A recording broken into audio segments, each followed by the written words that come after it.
but first of all, the Darién Gap, for those who don't know it, is a very notorious migrant passage that goes through the Isthmus of Panama, connects South America to North America.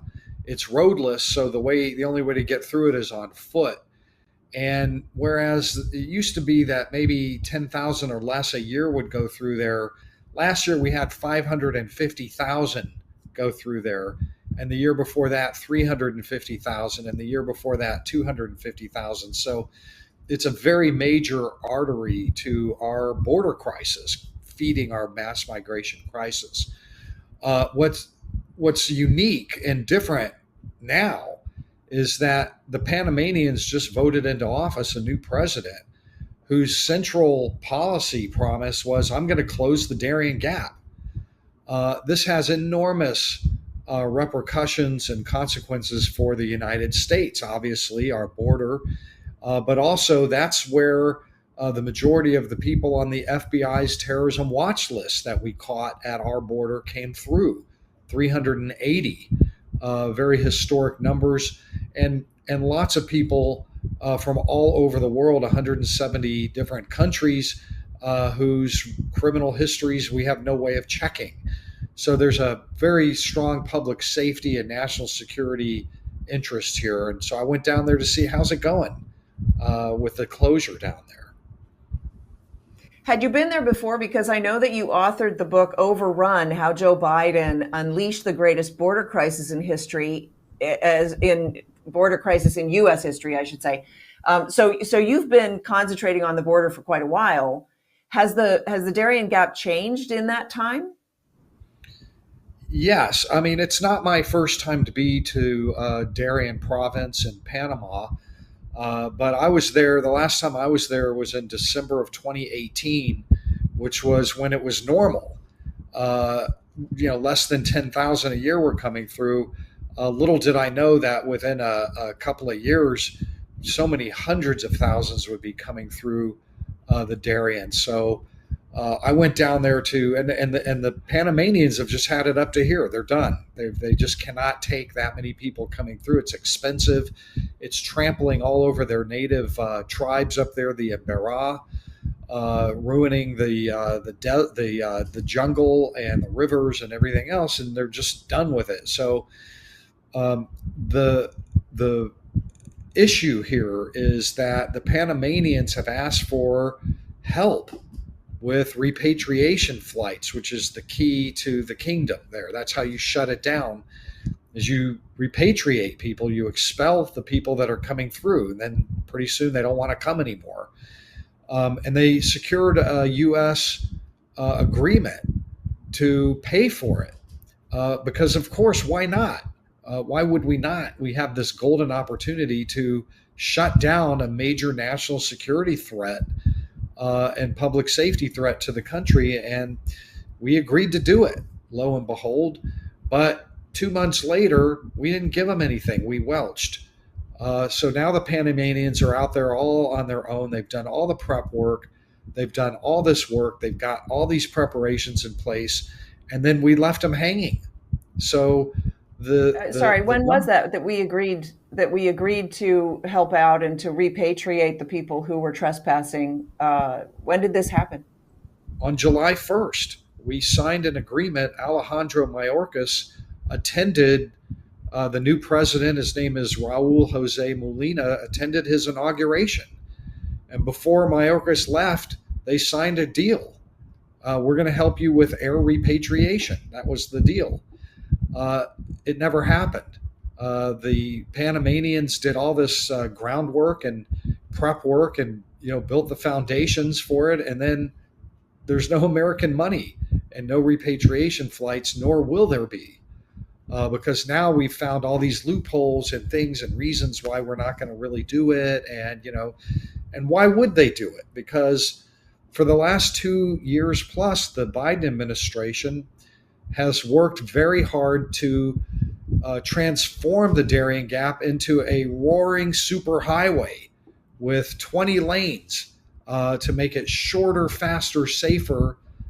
They've put all kinds of investment into NGOs and UN agencies down there to open it, to keep it open, to widen it, to allow the most people possible to get through there that they could possibly orchestrate. And all of a sudden you had a government down there saying, hey, we want to close it all down and tear up everything that you've spent the last 2 years doing. So, of course, the answer is going to be no on that under this particular administration, and that's what it is. They're not deporting anybody. But Kamala says that the border is now a problem and that we should lock down the border and keep people out. So what do you make of that? I hope she's had a change of heart. I think that's in the American interest to not have the greatest mass migration crisis in human history with 10 million people in 3 years pouring over somebody's border. That's never happened before. And maybe she's seen the light of day. The polls are bad on this, or terrible for the Democrats. For all these northern cities are driven to the edge of bankruptcy, New York and Chicago and Denver, and all the crime and everything that's going on. It can't be good, and everybody knows who did it.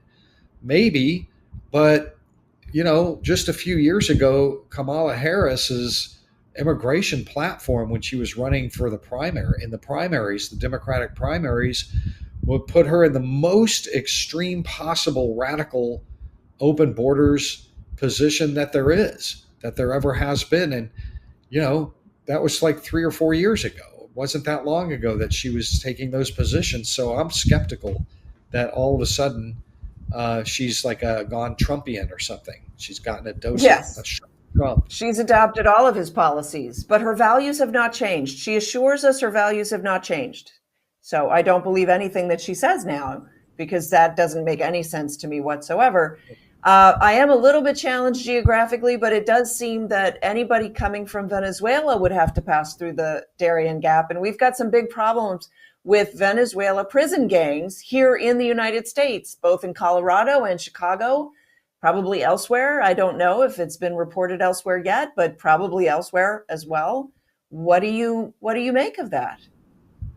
Well, I mean, the majority of the people moving through the Darién Gap are Venezuelans, because Venezuelans, 7 million Venezuelans left their country 10 years ago, and have been living in 15 other countries, but they couldn't really move forward because Donald Trump had the border locked down.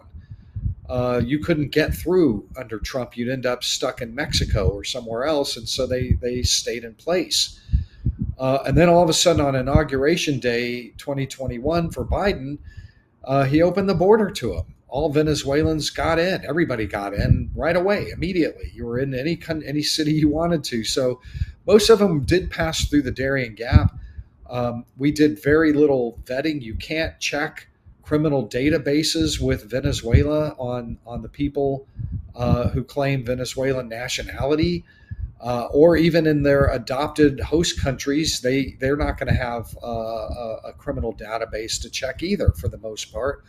So it was a walk right through for these criminal gangs, for TDA and all those, and probably way worse than them coming through. And once they got to our border, we would do catch and release, and we'd run their fingerprints. But if they had never been in our country, then of course it would be a negative, and that's how they all got in. That's why they're all here. We let them in. Hey, my understanding is that the Darién Gap is actually basically a crime zone. It's completely lawless. It's a lot of coyote type people who are abusive and usurious. What is your take on it? It was like that. That's the old Darién Gap.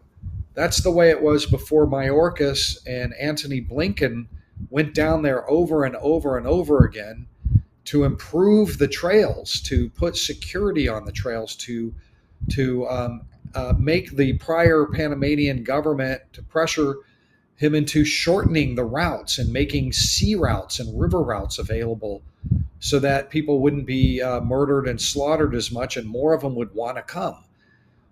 They created what they call safe, orderly, and humane passage through the Darién Gap, and That's what's in place now. It's not like uh, the Darién Gap of lore is the one that we all think of now, because it used to be a 7 or 10 day horrible hike and through uh, paramilitary infested, rapist infested jungle wilderness.